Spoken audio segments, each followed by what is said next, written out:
Hello everyone, Keyblade Games here. So as some of you may already know, I started my own Discord server a while back. However, there have been some unfortunate arrivals at the server, who are most likely the salty, angry TF2 kiddies that are mad that I said that TF2 was dead.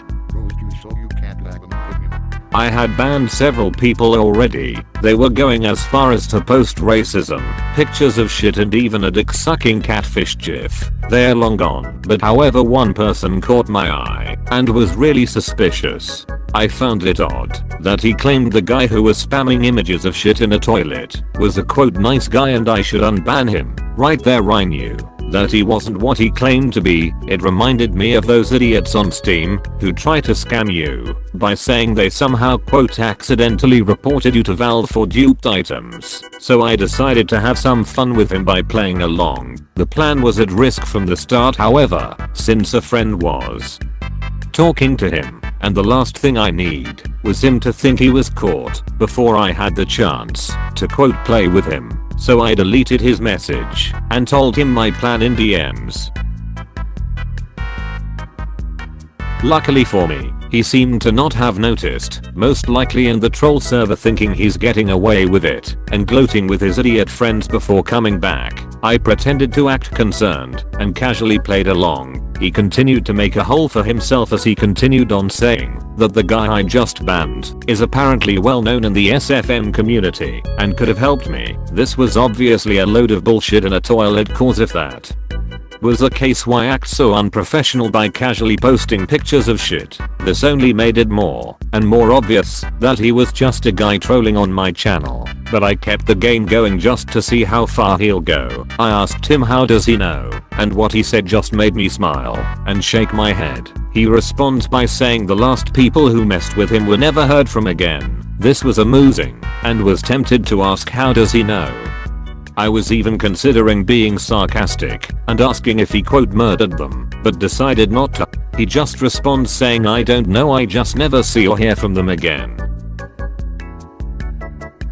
I continued to talk with him and continue asking questions which he obviously avoided. I even asked him for evidence and wanted to see his friend's SFM work, which he completely avoided. He then said if I don't believe him to just check his Steam profile. I figured it was another bluff, so I then asked where the link was. Then he avoided it for a while before eventually giving me the link. I guess he was either stalling to get the link himself or waiting for his friend to link him to his profile. I was playing TF2 at the time and eventually checked the link after the round. Nothing too special, just another Steam account and not much evidence of SFM work, which only proved he was lying even more. This was early in the morning, so I was done for the day. But when I went back, things he only made it worse for himself. He said that he has a server that is all SFM based and I should check it out. Now this is where he completely blew his cover. The link he provided had nothing to do with SFM. It was named Crypto Fan Club, or at least I think I remember it being club, but it had nothing to do with SFM, and I was immediately suspicious. But I figured it's probably just a name and went anyway, only to immediately be greeted by an entirely conversation about me. I scrolled through the chat and the guy who has been quote trolling me was actually taking the bait, lolling and saying he couldn't believe I was falling for his story. But little did he know I've been playing him like a deck of cards this entire time. This chat was golden. It was the motherlode and I simply had to get footage down quick. I figured once they saw I joined they'd ban me. Sadly I couldn't record due to low space on my hard drive, so I quickly uninstalled Team Fortress 2 and went to recording, scrolling through the entire chat to get their conversation about me. I was honestly surprised to see an entire chat dedicated to me and pretty much insulting me behind my back. What was more surprising was the guy quote trolling me claimed to be a fan of mine since I had 5 subscribers. He even said he donated $5 to my stream once, which I had no evidence of him actually doing. I suspected he knew I was going to see this, so he put lies in the chat just so I can see and not suspect him, but that's a bit of a stretch. But I didn't look at the time of the post. But I have the recording, so you can take a look yourself, and I think I'll do the same, lol.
After this little event I grew to regret making a server even more. As I write this, I think I actually fell for the bait. I was convinced on a community post to make a server, so I can get help with Source Filmmaker, and talk to my fans. I was reluctant to do at first, but decided why not, even though I felt I wasn't popular enough to even consider making one. Ever since I've put up with angry TF2 fan kid is posting the troll shit on my server. I even considered closing my server. I already removed the link because I figured that's how they're coming back and with new accounts. I also did it because I suspected the guy messing with me would provide links. So I wanted to wait and see if he would do it, because if someone ends up joining in and posts shit pictures I knew that this guy was the culprit all along. But I admit I underestimated this guy's stupidity because he didn't, so good for you. I will admit I was hurt seeing that chat, but I chose not to let it bother me. I won this confrontation. I baited an entire group of angry TF2 kiddies into believing that I was a fool falling for their lies. It only makes it more sweet knowing that I ripped their little victory right out of their hands. He should have played his cards better, cause that cost him the pot, and I had a full house. So just a warning for those who want to fuck with me, make sure you know what you're doing before attempting. I've pretty much seen it all by now, so I can read you as easily as a book.